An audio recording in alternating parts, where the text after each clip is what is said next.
Good afternoon, and thanks for joining us today. My name is Corey Webb, and I'm the marketing director here at Turn Zero, and I'd like to welcome you to our webinar titled Convincing Your CEO to Invest More in Customer Success.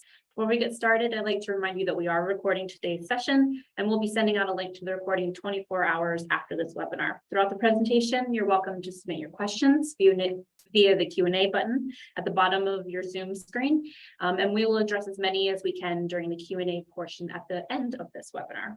Now I'm pleased to introduce to you our speaker today. We have Jeff Heckler, who is a senior customer success leader with over 20 years of experience running customer-facing revenue teams for orgs such as SAP, Accenture, and Stanford University. Jeff is the director of customer success solutions for MarketSource, which is a leading global provider of sales and customer success innovation and solutions. And with that, I will turn it over to you, Jeff, to get us started today. Thanks. I appreciate that, Corey. When that happens, I know I'm going to be talking for a long time, which it reminds me about pace and delivery and all of that stuff. Well, thank you very much. It's always fun to do these with you. You're such a pro. Also, thank you to your team, Yuman and Hunter, Haley, and the whole Churn Zero team. Great things going on there. Always a joy to work with you. And I actually started off a while back with Abby, so good stuff there. Thank you very much. And thank you for anybody who is attending live or watching the recording. Appreciate taking the time to share thoughts amongst the community that you provide as well. And we go through the Q&A and discussions that stem from an event like this thereafter. So very excited. Also, thank you to MarketSource for providing a platform to share as well. So we'll get started. Just I think, well, I'm advancing the slides now that we've figured things out. So just to start off, before we jump really right in, and so that means I can go back and take a pause in a moment.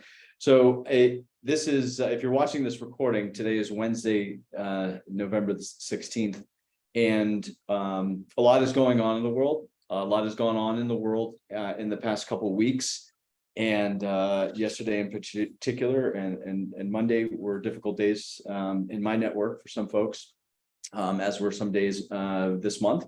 So I want to say, if you're here and you're networking, let's do that together. Anyone who is seeking or knows someone who's seeking, and also those that are hiring, this is a good time to meet and rub elbows and get around. I've made some posts about this on LinkedIn, and so you're happy to and invited to connect with me. You can find me there, Jeff Heckler. I'm not hard to find because the name is a little unique, and so happy to connect. Just tell me you saw the webinar, and we'll go from there. So it's a good place to take a breath and be grateful for all the things we have. Thanksgiving's coming up, and so that's a place that I start. And so glad to be here with all of you. Okay, so what we're going to do is talk about the ways that you get money, to spend money so that you can make more of it. There are a lot of great minds out there talking about this. David Jackson released an article earlier this week or the end of last week. And our friend Rav has actually made a post today, very compelling about what's going on in the customer success world. I've been very bullish about customer success as a revenue generator. So that will be an overriding theme in everything that is covered here today. In order to secure your place in your company, secure your career, secure what you do for a living for your family and friends, you need to have a seat at the table, and that comes by generating revenue and doing that efficiently. This isn't revenue at all costs. This is revenue with efficiency and profitability in mind. And so sometimes counterintuitively, things need to be cut, and so that your efficiencies are higher, and that's what you see going on around in the marketplace. So the numbers might be smaller, but the efficiencies are greater, and there's a whole fun math and science behind that. So that is the spirit of what I'm going to talk about a lot. When Corey and I actually started talking about this material for this webinar, it started with the exact title, as you see here: Convincing Your CEO to Invest More in Customer Success. tilted it slightly there to more to be more in tune with the challenges all of us are facing. Whether we are in a very large enterprise profitable company like I am at MarketSource, or you're bootstrapped and running on the profits you're bringing in-house, or you're looking at runway that you have now, anywhere from a couple months to 24, 36, depending upon your stage in funding, and how to maximize all of that. From my standpoint, how I operate a customer success department doesn't really change much as our economy has changed, because those are things that I'm always tracking to. Some of the things that we do operationally will change, and some of the goals will change, but foundationally, what we'll be talking about here today are things that I've learned, that I know from practice and error, and so I'll be directly referencing those. So that's the intro. The table stakes are these to start as a foundation. When you begin to entertain discussions on how you want to grow your team and your department, whether it's through technology or process or people, are a couple keys. Market research and analysts lie your foundation. When you have discussions in a boardroom or annual operating plan, what you think is not very important. What the analysts think and what the voices in larger rooms dealing with larger numbers say is more important. So you want to do your homework. You want to be in tune to what analysts out there, tip not in my hat, tip my hat, not in my head, to Sherry and their friends at Forrester, some other ones like Bain, McKinsey. And so you have research in front of you that's up to date, that's current, that's reliable, that's has name recognition, and you're leading with a story that's based on other people's words.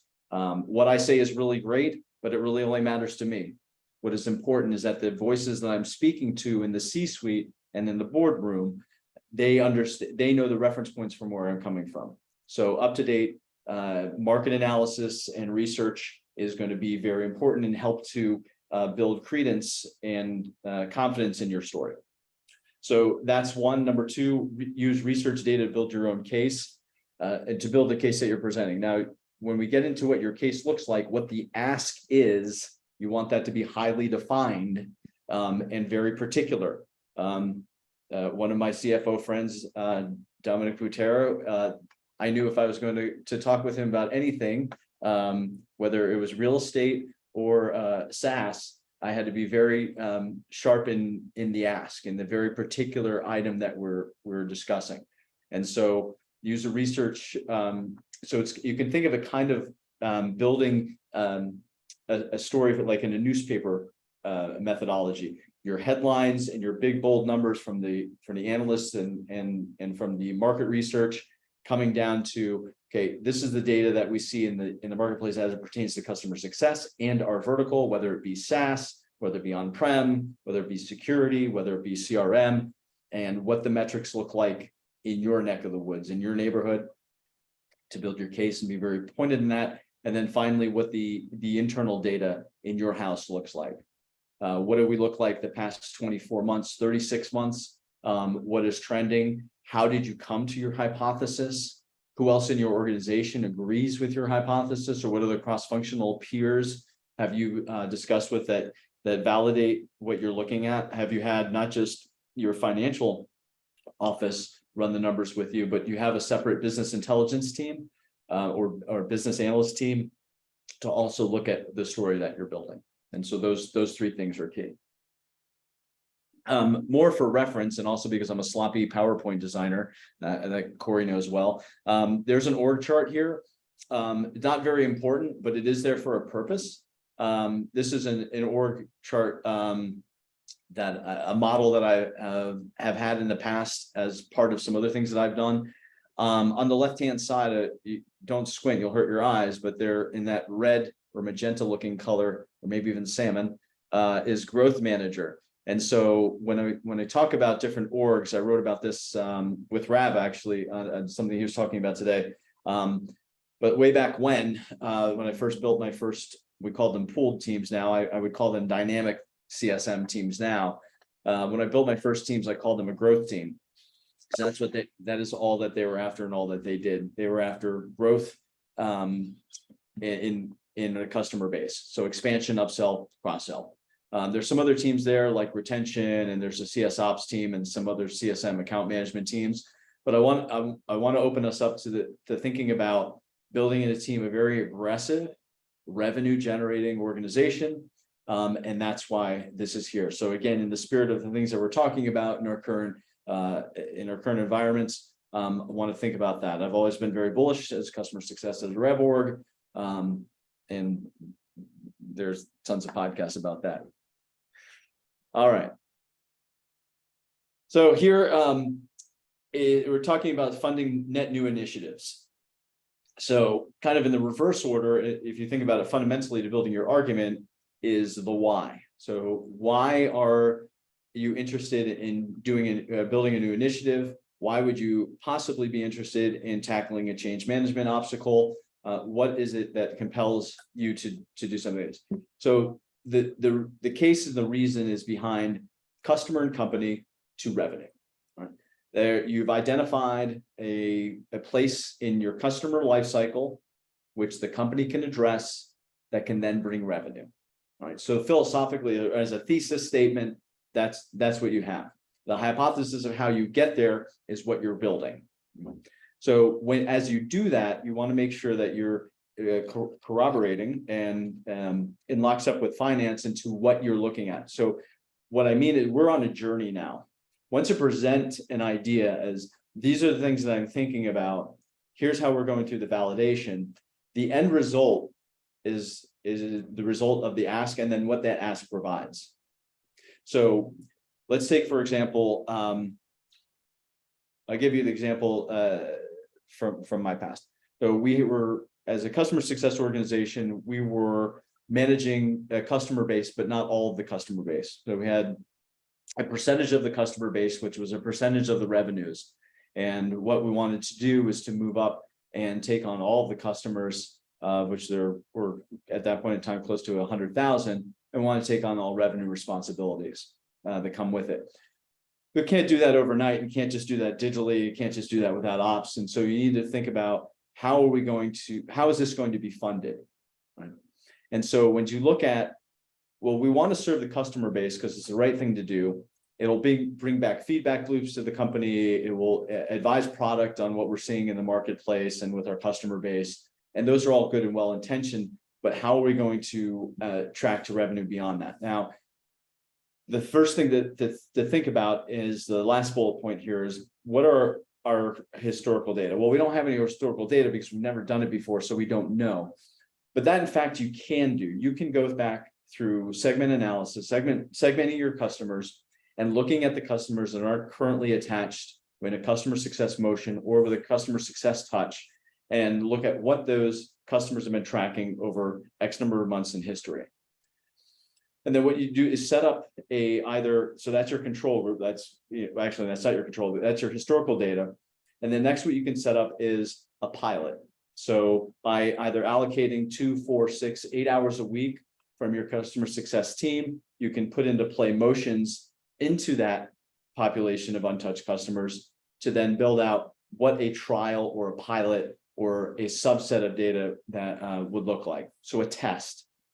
So using a select percent amount of time, 2, 4, 6, 8 hours a week from X number of CSMs on your team, you can build out a comparison model where you have the control group, the customer success, the customers that are not being engaged with customer success, and then a portion of your customers that are, and then after a quarter, 4, 6 months, you can look at those and compare, and you have apples to apples comparison of what has gone on in those cohorts. Once you've established that, and you can take that forward and say, well, in the control group that we were not engaged with, here's their performance. In the control group that we're engaged with, here's their performance. Then you have something to start with. You have a basis. That's not what we're going to build our entire hypothesis on, but it's a start. It's something that really didn't cost you too much, except a little bit of time here and there, which you have to figure out how you allocate, and then tracking that, which you might have to do in-house without some formal resources from your company. But again, that's kind of the name of the game, how things start. Once you get that initial start, take that and justify to your finance. We'd like to have an ask of 1 headcount or 2 headcount dedicated to this pilot, which we believe, we have all reason to believe and all data to believe, will bring us back X amount of revenues over a quarter if we scale it to a whole full headcount. So you can do this. I've seen companies do this with interns. I'm not a huge fan of that. It is possible. You can do this with consultants. Again, you might vary in success if that's an in-house person or not, or you can hire to it and then go in that model. So you want to have your setup metrics, how you're measuring them, what those look like, how you're collecting the data, control groups so that you have something to measure against, and then the historical data to compare against from previous performance.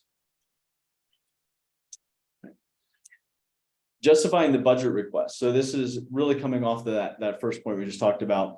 That first starts with the pilots. Now the pilot is great because it gives you a seed, right? That's your starting idea. You're proving the hypothesis in a very small manner, but you also want something that scales, right? You want something that, you know, once you've ironed out what that motion looks like in that 2 to 4 to 6 to 8 hours a week in that fractional headcount, you want something that, you know, that all you simply need to do is add to it. You don't have to change the processes. You don't have to insert a management. You don't have to insert, you're not inserting a whole team yet, but something that will grow, but simply by adding horsepower to it. Again, as I mentioned, the comparison data as you build and you're constantly tracking to that. What works well in any sort of initiative that you're building from customer success is having cross-functional alliances. And what that means is that not only do you have additional mind share to help build the new initiatives with that are also hopefully solving additional problems in organization, but that you also have access to potentially additional budget and or headcount. So I'm going to stop here for a minute and just break this down. Cross-functional alliances. Coming from customer success, the great thing about being the everything department is that we have access and we're constantly communicating with everyone. If you can find areas in the company which you can build solutions for with peers in your company, then you have a higher rate of success. So think about feedback loops for product, engaging product, gathering sentiment data, aggregating data using either your CRM or your customer success platform, and giving that back to product, inviting product to be a partner in some customer calls. It is highly advantageous, not just for you and your customers, but of course your company, and then finding ways to build out initiatives with them.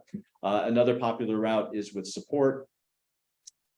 If you can work with support and find the top 3 or 5 items that are coming through on a rolling monthly basis and meet with them monthly or at least or bi-weekly and have conversations about what are the top 5 issues you're seeing in using your support platform.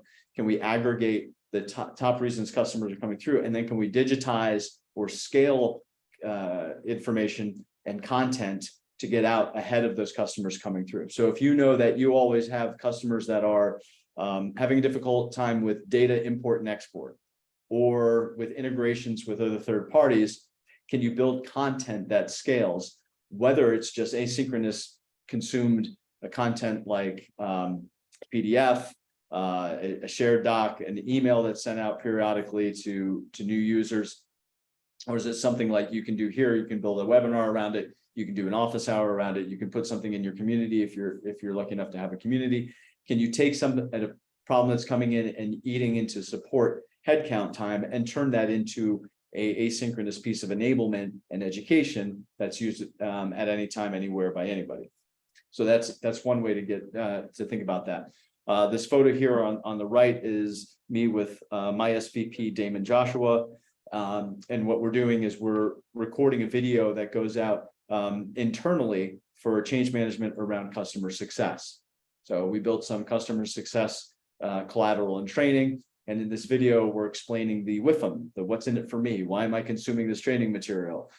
There's no better person to have on a video talking with you than everyone's boss.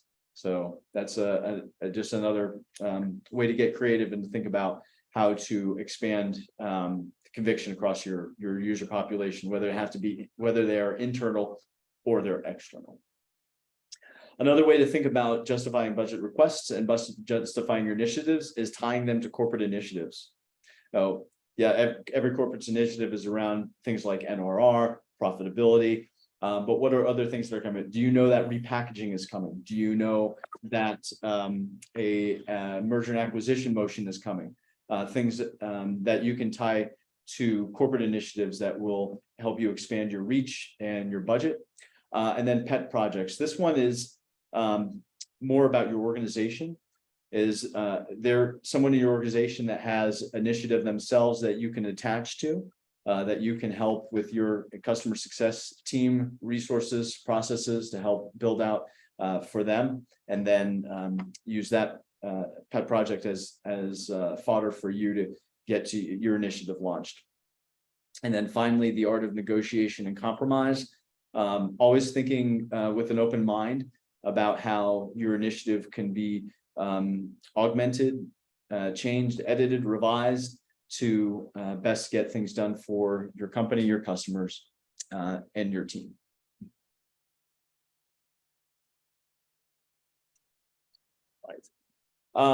Another item that I wanted to talk about was building a bonus structure for CS Ops. Actually goes back to another chart that the profit to payout chart that I showed. And it will come up in another graphic I'm going to show. I've done this a couple times with building a bonus structure for CS Ops. So once I have had customer success operation teams established and getting them rolling, and then building out a bonus structure for the operations team. Doing it very simply, but the return on getting it done pays massive dividends. I know this from experience. And so finding metrics that go from top to bottom. What may mean that by that is across your organization, we'll take the very simple NRR, taking NRR as a top corporate level metric and objective, breaking that down and showing how that comes down from a corporate level number to revenue functions. So those would be sales, customer success, support, professional services, if that organization is in your company, and showing how each team owns each of those numbers, and then taking your customer success number and breaking that down into how the teams own that inside of your organization. So what do expansions own? What do upsell and cross-sell own? What do renewals own? And going across in that way. And then finally, those processes that CS Ops contributes to, of course, all naturally funnels into that. So what I've done for customer success ops is simply compensate them on what our one or two top level objectives are as a customer success function. And so usually those are retention and retention. Retention of an NRR or accounts, and then churn on either logo or customer. And so looking at those, and so they have everyone in the department moving in the direction of with the same metrics in mind, and then taking that data and tracking how we building activities that measure not just what we're doing, but that we're actually driving numbers and we're driving to profitability and to revenue through those. And then using those in a highly visual way to both your team and to your company, and showing how those are being built. Then two bonus slides here for some topics I want to also include.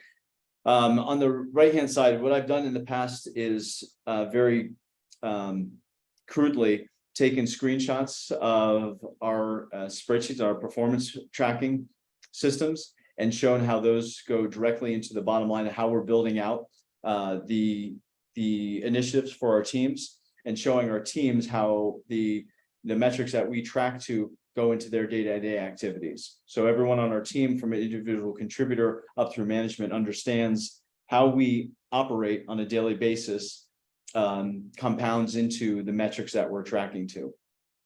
When I talk about eating your vegetables, there's sometimes things that we don't like to do that are necessary for us to get done for us in customer success. One of the ways that I've done this in previous lives is using quarterly spiffs. And so incentivizing behaviors that are drawing to very structured and very pointed activities within the quarter Some of those in the past have been particular product upsell and cross-sell activities, or driving from monthly plans to annual plans and compensating on those on one-offs, and then aggregating those across the quarter and doing quarterly payouts. And so those are one-time direct action payouts as well, things of those nature. And then dividing your team into specialty roles or customer success specialists. And then I'll take a moment here to dissect a little bit further. There's a lot of conversation around pooled teams versus scaled teams and expansion teams. Pooled teams most frequently refer to teams that are acting more in a support function where they're very reactive and taking on customer feedback, and those customers are coming to you for answers for certain items. Scaled is more about taking things from customer success and one-to-one to one-to-many. So digital enablement would be that. And then expansion, our team thing, CS teams I'm not often hearing about. Expansion is about those teams that are directly targeting expansion, upsell, cross-sell, and maybe some difficult renewal cohort and segmented customers for direct activities on those pools of customers. And then finally, using quarterly flexible compensation options like quarterly targets, like quarterly incentivized campaigns against one-off directed activities like product upsell, net new product repackaging, and renewals from monthly to annual. And finally, wrote about this last week on LinkedIn about being advisor in your company to hiring. This is a great time for your company to level up their talent. So some of the points I've made are when you're looking at your budgeting, and a lot of budgets are going to refresh in January and February, and we're in November already, but this is a great time to see if you can free up headcount that you know is coming next year, and actually taking advantage of a lot of the talent that is currently out now, and securing that for your company and for your team ahead of a lot of other companies that will be coming to hire in January, February, and March.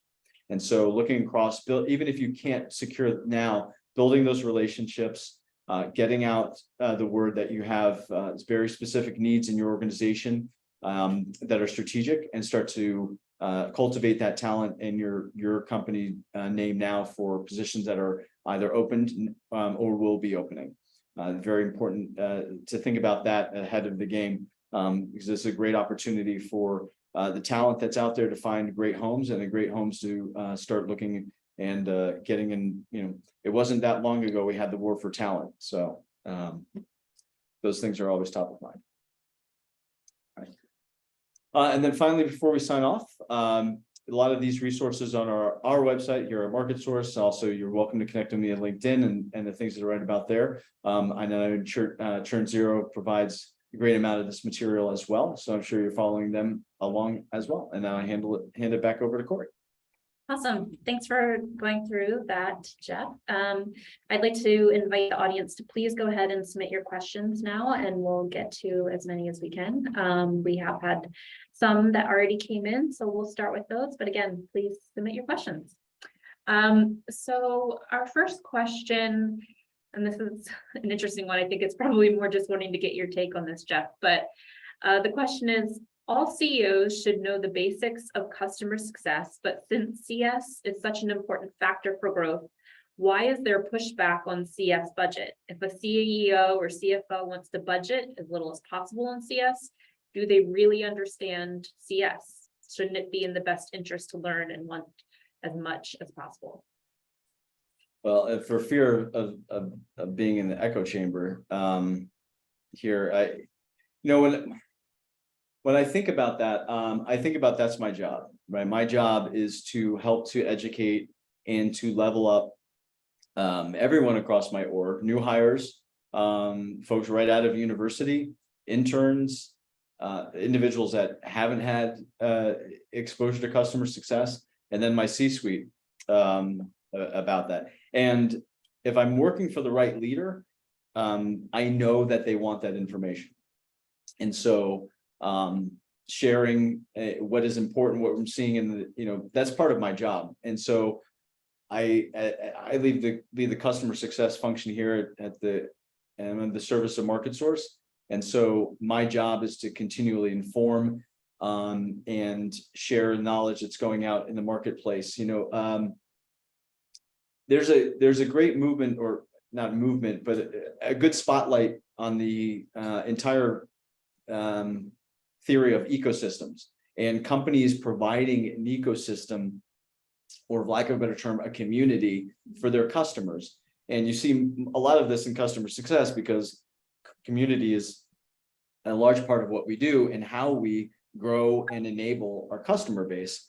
But I see a lot of ecosystems and communities in a larger sense now with organizations, because they too are trying to figure out how to enable, grow, retain their customer base in the most efficient motions possible. And a lot of that was with community. So I wrote about how, I immediately thought of my company and my organization, not just customer success, but MarketSource. And we have for decades provided communities and ecosystems for telco and for auto and for tech and for a number of very large verticals within the Fortune 1000. And so I wrote about that, and really customer success being the basis for that to come on. It's one of our blog posts from last month, and it's on my LinkedIn profile. So I think about that, and what customer success has the ability to do is to really lead in those instances.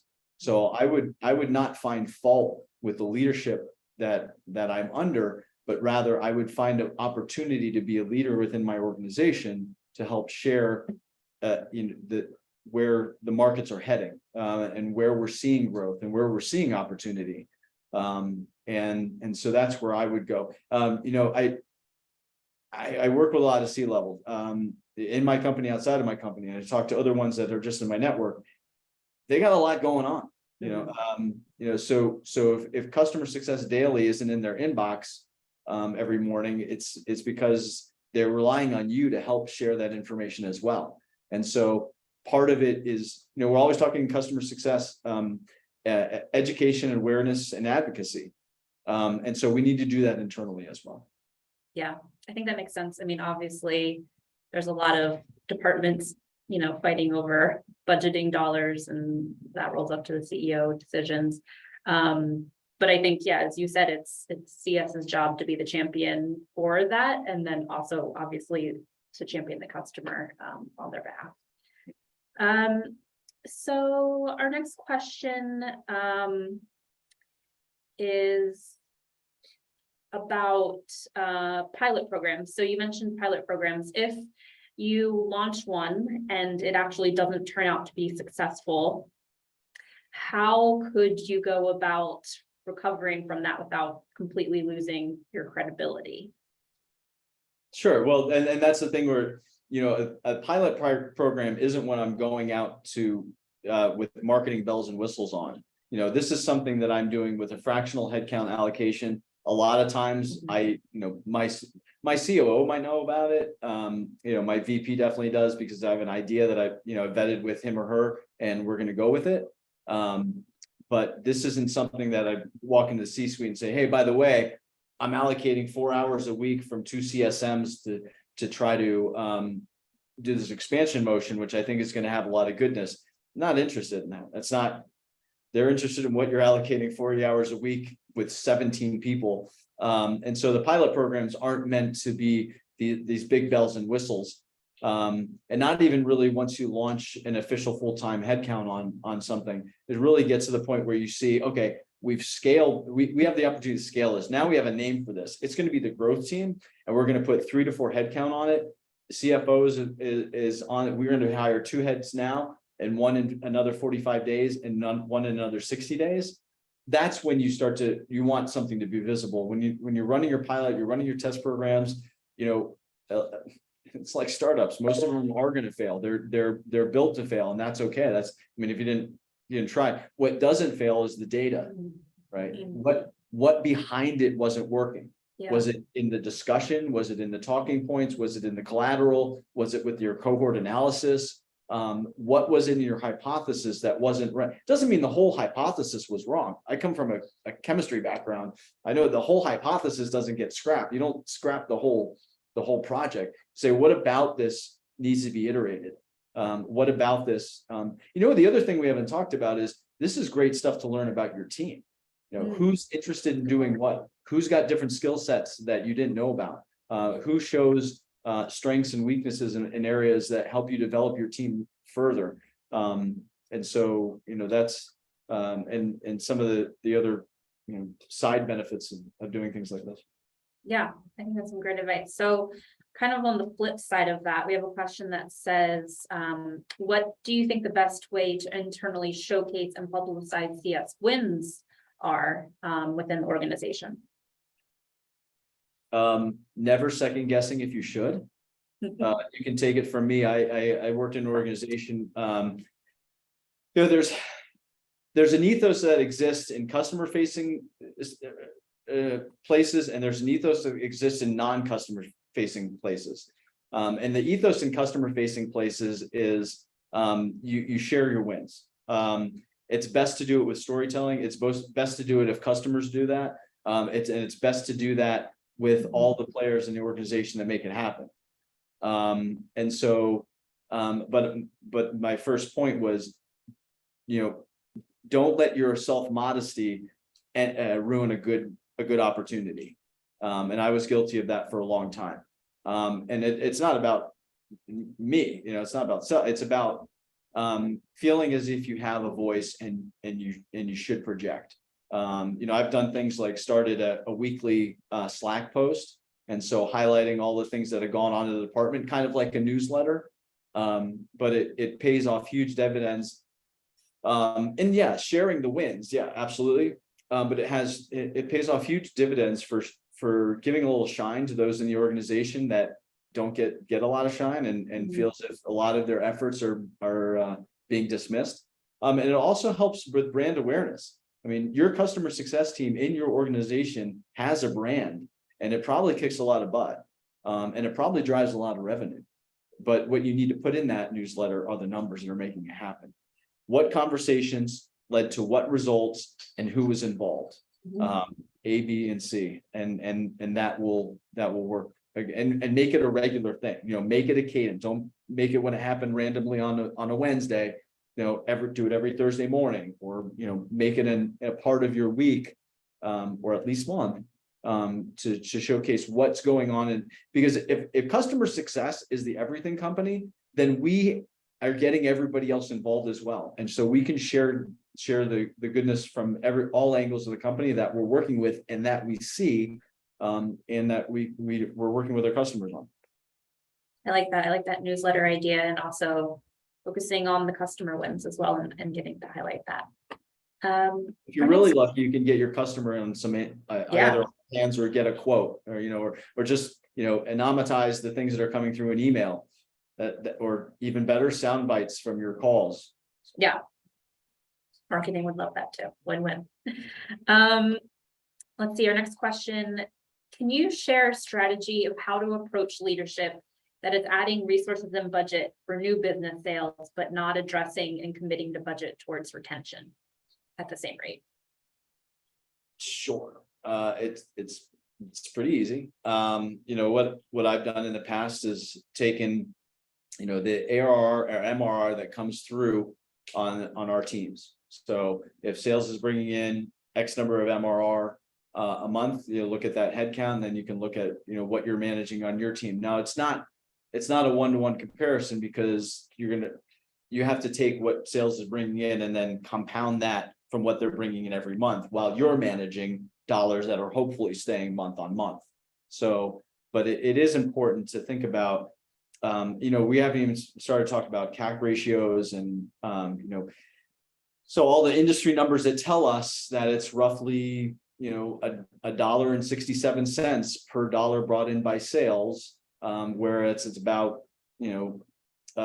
63 cents on the dollar for what customer success manages. Those are very broad numbers that you can find industry wide, but that's a starting point. So it's much more cost efficient to keep the customers you have than to go out and find new ones. You can find those numbers everywhere. So that's where you start, and then start to look at your org and say, okay, we have X number of heads that are bringing these dollars, monthly, quarterly, and that's great. we're doing this, managing this much of revenue with the headcount that we have. The very old, and I wouldn't put much credence to it, but the old number was a customer success manager can manage roughly $2 million in port. Depends widely, like what products and what kind of customers you have. Are they $1 million $1 $2 million $1 customers, or $2 million customers? It's widely different. So that's something to look at. Somewhere to start, very simple, very apples to apples, is look at your training budgets. What is allocated for product or sales or both annually per head for training? What's allocated for customer success? It can be argued easily that customer success should have more training because of the skill sets that are necessary to do the job on a daily basis. So those are things, you want to think about these conversations, whether they're, hey, I'm trying to help inform you about customer success, or I'm trying to get more budget, or I'd like to talk to you about training. Let's think about them as productive and positive, and not guarded and defensive or antagonistic. It's not going to work in anywhere. But you want to, you're fighting for your team, and I have more battle scars than I can count from battling for my team for things like customer success, operations bonuses, for different levels of time away because of the what it is to deal with customers on a day in and out basis, and different things like that, and how to mix up your teams and find more team events and dollars for that.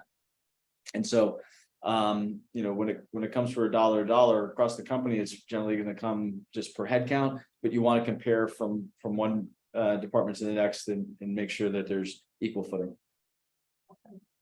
I like that advice. So speaking of approaching leadership, we have another question that came in that says, what words, KPIs, and numbers do you know the C-suite and board loves to hear? Anything that points to efficiency, anything that points that you're doing, I'm tired of this already, but more worth less, and so what have you been able to, beg, borrow, and steal from inside your organization in improving processes, maximizing green time for your company versus red, for your team versus red. So productive, engaging, revenue driving conversations versus triaging issues. How are you managing customers so that you can get to more valuable conversations? Customers will respect you when you tell them no and why, or not right now and why. How are you building new initiatives in your department that are giving higher efficiency ratios? You're having more conversations using less or the same resources. How are you helping to scale across the organization? One kind of easy way I've seen this done in other organizations, and we did some of it at other places I've been, is incentivizing on MBOs for your team members to write help articles and collateral that helps customers at scale, and then seeing how many of those are consumed on a monthly basis. So the numbers that your board, your CC want to see are how you're able to contribute to higher profit ratios off of your burn rates. What's it costing you to run the operation? And if you don't know what those numbers are or how to get them, just ask your CFO or ask your friends in finance. How are you guys measuring us? I need secure guideposts to know if I'm operating like this. I operated like this in Q3 of 2022. I'm currently here, and I want to get, I want to show improvement in those numbers that are being looked at quarterly. Then please share them with you. If you don't have them, you need to get your hands on them, and then figure out, what can I do in my org? Oh, I didn't know my COO looked at that number, or that was so important. And they're not all measured the same. Some of them are. So I look at efficiency metrics and profitability. Makes sense. We have a few questions that came in about comp. Could you talk a little bit about, have you implemented variable comps, so 90-10, 80-20, or a certain percentage max earned? Any advice there for the comp structure? Yeah, so I think all across the board, you're gonna see somewhere around 15% for a lot of CS teams that have a variable introduced. It's not gonna be so with the enterprise managing accounts, I do 80-20. That's you have a portfolio of accounts anywhere from 5 to 25, and 80-20 is a healthy mix.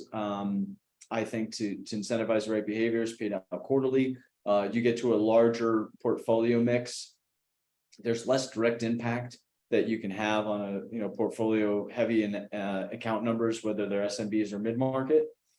So maybe a 90-10 is a little more fair. And that's where I like to introduce the idea about quarterly objectives that you pay off, whether they happen, the spiff style. And that's why I see eat your vegetables, because I hated this idea when my CFO and I talked about it. I was like, I do not want a quarterly, incentives based on new product or, but, I have to put my pride aside someday and say, well, yeah, that's what's gonna move the needle, then we'll do this. And so incentivizing on, very direct activities that are contained within a quarter, the beautiful thing about those is that they can be shifted around from quarter to quarter. You don't have to hold them through, and so, they're easy to measure, easy to track.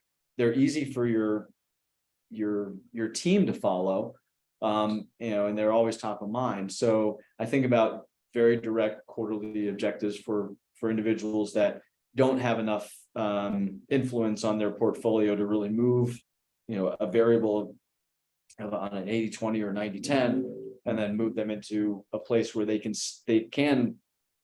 and you'll learn a lot about your team. Let me tell you, give individual contributors a place where they can, find one-off goodness and get, incentivized on it. Thinking about those numbers piling up, you'll see people that really are, have a knack for moving that needle. Or projects, you can around something that your company needs or your department needs that's mission critical, saying, hey, we're gonna build this into a quarterly bonus metric for you on an MBO basis, based upon how much you attain. And so those are good. With the customer success operations bonus, that was just gravy on top of what they already. So I didn't do that as it's not a real heavy performance, but what it said to my company, and more importantly, what it said to my team is, here's a number, and based on 90% attainment up to 120, you're in for, and this is something that you can, is part of your job. We see you as you are a vital member of everything that's going on here. We can't upsell, cross-sell, expand, touch our customers if we don't have an outstanding customer success operations running. And thankfully, I've had some CS leaders that were just phenomenal. And one of them is available right now on the market. And so, especially if you're in EMEA, drop me a message. So, that was much more because it was the right thing to do and to draw visibility to it, and tell the company, this operations team that we have in customer success is vital to, 6 people deep. It's vital to everything that we do for our customers. And so it was just an add-on. Yeah. I liked you bringing that up today. I mean, obviously comping CSMs is something, but I don't know that the industry has done it for an ops role or people that don't own a book of business. And this is how you build. You say, from the programs that we've initiated, like with the growth team or with the expansion renewals, like we have added back into our company X hundreds of thousands of dollars. I want to take 3% of that and hand that out. Like, you got to be Scrooge, Scrooge. Yeah, Scrooge. I actually took Grinch and Scrooge. New word. You got to be Scrooge to say no to that. So we have a question that I think is about scaling, and it says, at what point do you suggest a startup to offload CS team management from a co-founder and hire a CS director who can oversee the CS team with dollars being limited? If we have a 3-person CS, or we have 3 CS team members, do we hire more CS ops or a manager?